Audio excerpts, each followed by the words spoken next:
Hey nerds, Farmer Jesse here. Welcome to Growers Daily, your daily dose of ecological farming insight. It is Tuesday, November 11th, 2025, and today we are going to discuss the idea of dirt mulches, the power of true citizenship, and winterizing the irrigation. So let's do it.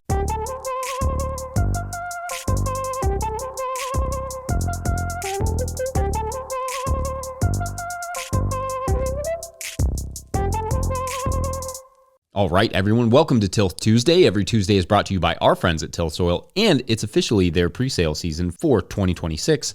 So check that out at tillsoil.com. Farmers do get a pretty sweet deal on potting mix for the next season, so check that out. Link will be in the show notes. And not only is it Till Tuesday, but it is also Veterans Day. And to that extent, last week we went to a Veterans Day event at our kids' school, and it was really lovely, honestly. A lot of the people who ship off to fight in these wars often not only return with injuries and significant trauma, but also to silence. The government's support for their mental health and physical health is insufficient, frankly, as is the public support for what these people have often been through. I have a lot of love and affection for our vets for what they've experienced, often still as children. I also find that vets often have really complex and rich views of the world and deeply enjoy my conversations with them. So anyway, I wanted to shout out all of our veteran farmers and growers out there. Support the Homegrown by Heroes label when you see it, and send some love to the local vets and vet farmers in your life.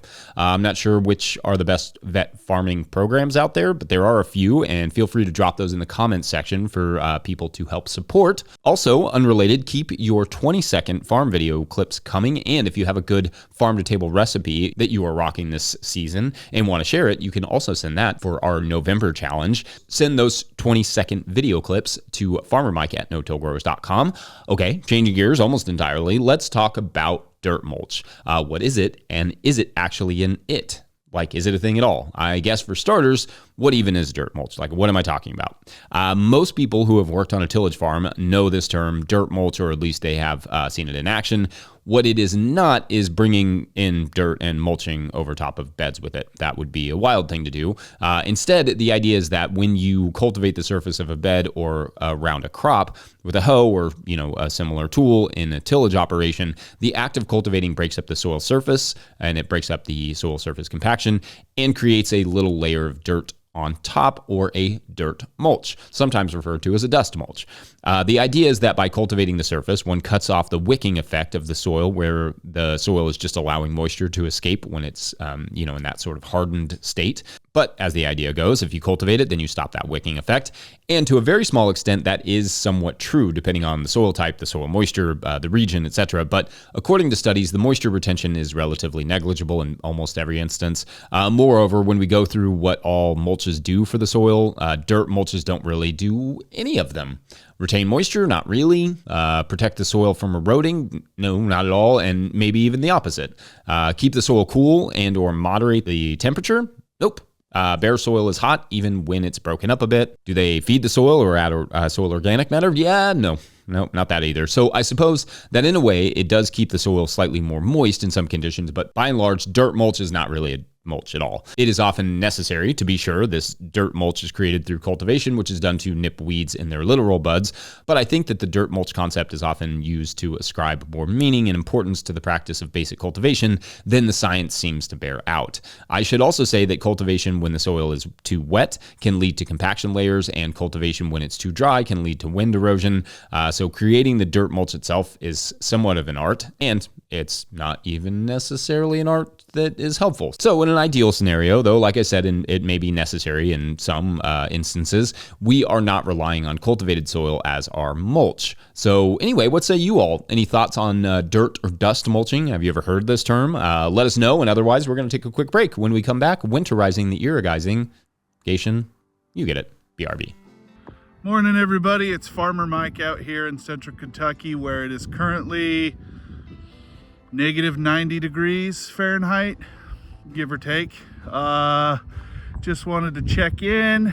Here is the pea and oat cover crop in all its dead glory. We got 2 nights of temperatures in the teens, and yeah, this is what's left. So it's time for the winter killed cover crops to winter kill. Oh, there's my cat. Jingles! He doesn't know. He doesn't know. Today's episode is brought to you by High Mowing Organic Seeds. High Mowing Organic Seeds is celebrating their 30th anniversary with 47 fabulous new varieties for 2026. Highlights include downy mildew-resistant cucumbers, a poppy that looks like cotton candy, and 12 new tomato varieties. High Mowing offers more than 750 varieties of certified organic, non-GMO vegetables, flowers, herbs, and cover crops, all trialed for optimal performance in organic growing systems. High Mowing has the professional quality seeds and supportive grower reps to get you from seed to harvest. Visit highmowingseeds.com to request a catalog and use code 26NOTILL, all one word, 26NOTILL, for 10% off your order of $100 or more. That's highmowingseeds.com. Today's episode is also brought to you by Farmhand. Farmers who partnered with Farmhand say they grew an average of 63% this year because it's more than software. Farmhand is your business coach and assistant, helping to sell out, save time, and grow smarter with real data from real farms, shaping websites that convert, campaigns that sell, and fulfillment systems that run smoothly. Curious what that looks like? Meet the founder, Ari, at farmhand.partners/no-till and see the same insights and support the fastest growing farms rely on every week. That's farmhand.partners/no-till. All right, back to the show. If you, the listener or viewer, are enjoying this podcast, getting even a small amount of value from it, consider supporting our work over at patreon.com/no-till-growers. I will try to get to questions from everywhere the questions come in, but I will always get to your Patreon questions. Now, today's Patreon question comes to us from Patreon member Rob Hazel, who writes, quote, "Hello, Jesse. I have a question for Farmer Frost about the farm and frost. I installed drip irrigation this season on a plot of 12 30-foot beds of nightshades and other crops sensitive to or unsuitable for overhead watering. The plot slopes away from the water source and uses 3/4 inch black mainline poly and 3/8 inch drip tape. I am removing all of the drip tape to be stored for the winter. My question is, do I need to disassemble all the mainline hoses, couplers, tees, etc., and remove them from the field for inside storage, or can I leave them in the field over the winter? I would be able to drain everything because of the slope. I am in Zone 7B, Eastern Maryland, and we usually have a short period during each winter when night temps are in the teens Fahrenheit. Thanks for all you do," end quote. All right, thanks, Rob. This is a good question, an important and timely topic, no less, for some of you right now, as we are definitely headed into the winter time. I think it is like 25 degrees outside right now, which is frozen. Yeah, it's frozen outside. On that thread, Patreon member Tom Welsh had recommended that Rob disconnect the pipe from the water source and attach an air compressor to eliminate any water remaining in the pipe. Tom said they commonly do this winterization process for irrigation systems to prevent freeze damage. And I think that's actually a really good idea. So I hadn't thought of that. Good stuff there, Tom. Anyway, I don't generally think it's necessary to deconstruct every component unless there is any potential of it freezing and busting. And I suppose you can leave those components in the field if they are not going to get stepped on or tripped over or smashed during the winter. Any hard plastic manifolds I may take up, but the mainline stuff is probably fine. Like, I have a timer with a little manifold that I have to drain every year because even a small amount of water in there will not bust the whole manifold, but seems to love to bust the end caps off, and means I have to replace the whole manifold. So I take those off and stand it up on its end to drain out, then store it in the shed or greenhouse somewhere out of the sun and out of my footsteps. We always have a drain on the like a drain spout on the low end of our main line. Then we will lay our hoses out too down the hill to let those run out. But that's the benefit of like you being on a slope. We got gravity on our side here, so that's nice. I also open up any spigots I can down the line just to allow for any excess water to have room to expand if it's still in there and hiding. And for the hoses, even those that we don't necessarily plan to use over the winter are drained and stored so that we can just use those as needed on warm days. Also, any spraying heads, nozzles, or any of that stuff is cleaned and drained and set somewhere it can fully just kind of stay dry. There is not a lot to it for us, really, but I always like to take this time to not only make sure all the water is out, but to go ahead and start organizing the irrigation equipment, cataloging what I need for next season, fixing hoses, moving them to a safe place where I'm not going to trip over them. We also have like a high volume water filter that we will also have to disassemble and drain or it will bust. So that's fun and expensive. So it really starts at the spigot and we work our way all the way through the system. Sometimes this is a great time to learn and possibly deal with some of the inefficiencies in your system and your irrigation. not having buried lines, for instance, or not having enough weed protection around various areas, all that sort of stuff. Anyway, I like Tom's advice there, so I'm going to second that and just say be thorough and think like water. It likes low points, so get rid of any low points that it may collect and then break apart your equipment like a jerk. And then, of course, think like a farmer in the snow. What might you inadvertently smash walking around in the winter?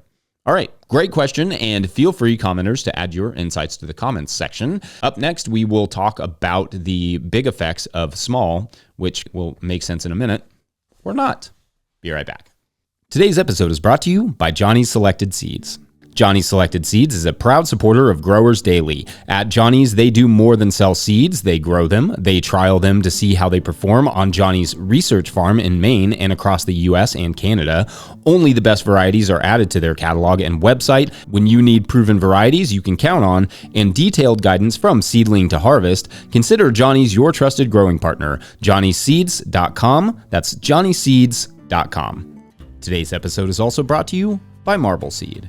The Marble Seed Organic Farming Conference attracts a wide range of regenerative and organic farmers for 3 days of skill development and community building. Farmer Drew Kramer said, "Going to Marble Seed was so invigorating at a time when I needed it most. I picked up tools I'm already using." The conference is the final week in February in La Crosse, Wisconsin. Early registration opens December 4th at conference.marbleseed.org. That's conference.marbleseed.org. All right, back to the show. All right, so last week I did a segment that was on like what keeps me feeling positive, and after it went up, this Wendell quote popped into my head that I think about often. One, because what it says, but also two, because it's one of the most satisfying few sentences ever written. It's from an essay called "Some Thoughts on Citizenship and Conscience" in honor of Don Pratt, and it's out of a collection of essays entitled "The World Ending Fire," which I will link in the show notes. But it goes, quote, "My devotion thins as it widens. I care more for my household than for the town of Port Royal. More for the town of Port Royal than the county of Henry. More for the county of Henry than the state of Kentucky. More for the state of Kentucky than for the United States of America. But I do not care more for the United States of America than for the world." End quote. Yeah, I love that. This essay is about citizenship, about government, and essentially how citizenship means more than just having, living somewhere, being from somewhere. It's not a perfect essay, but it has great moments and sentiments. For instance, he writes that, quote, "It has become permissible to assume that all one needs to do to be a good citizen is to vote and obey and pay taxes, as if one can be a good citizen without being a citizen either of a community or of a place." End quote. Essentially, the idea is that being a citizen isn't just about what you say, but what you do locally. It's about being involved, and perhaps even more than that, it's about caring for the soil beneath your feet, being a citizen not just of a place, but of a planet. You can be from somewhere and not a citizen of it, in other words, or you can be from somewhere else and be an exemplary citizen of where you are. And I find it a hopeful quote in that the greatest powers that we have start at home, in the garden, with our communities, and then they slowly diminish the further away from that we get, or thin as they widen, to use Barry's phrase. It's a little idealistic in some ways, to be sure, and it doesn't address the need for certain systemic issues, which would just require a lot more people. But in a way, it does give me something hopeful to work with. The hopefulness there is that, to me, the community around us is a thing we can all affect, and in so doing, tangibly affect the world. To be sure, that doesn't mean I think there's not larger work to be done. I mean, I love me some, larger scale ecological projects, but that in times of doubt and despair, there is work within arm's reach, always, that can have significant effects on your world. Anyway, I think if I have a point to talking about this, it's that sometimes what can make us feel down is that we feel helpless, when in reality, what we're doing is just forgetting all the power that we do have. To that point, Barry writes, "No matter how sophisticated and complex and powerful our institutions, we are still exactly as dependent on the earth as the earthworms. To cease to know this," he goes on, "and to fail to act upon the knowledge is to begin to die the death of a broken machine."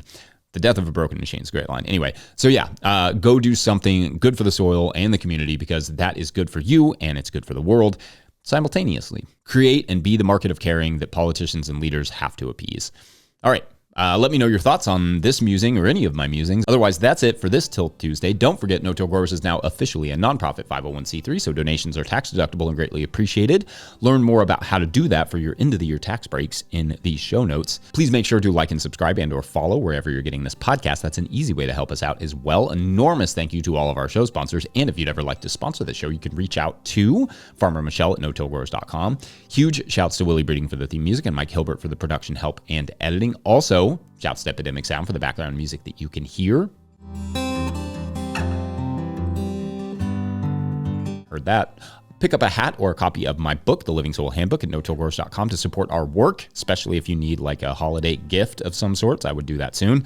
Big thank you to everyone over at patreon.com/notillgrowers, where at a certain level, or if you just bump up from one level to another, you sign up in the month of November, you get a shout out on the show. So big shout outs today to Dorina Garber, Carol Dinsinger, and Kim Carlson. Shouts, y'all. We've earned more ridiculous stories. And so today, in today's story, obviously, after losing the election, Governor Ginger from yesterday decided to take the winter and just get her thoughts together.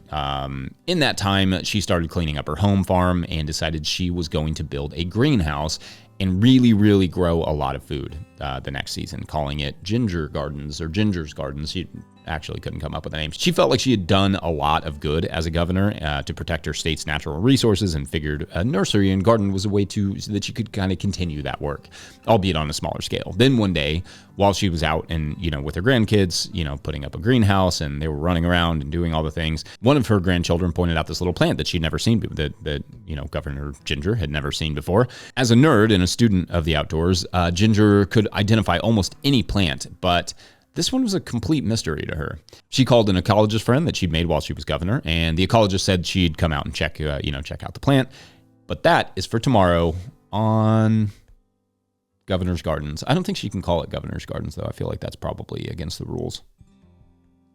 But we'll see. Thanks for watching and or listening. We'll see you then.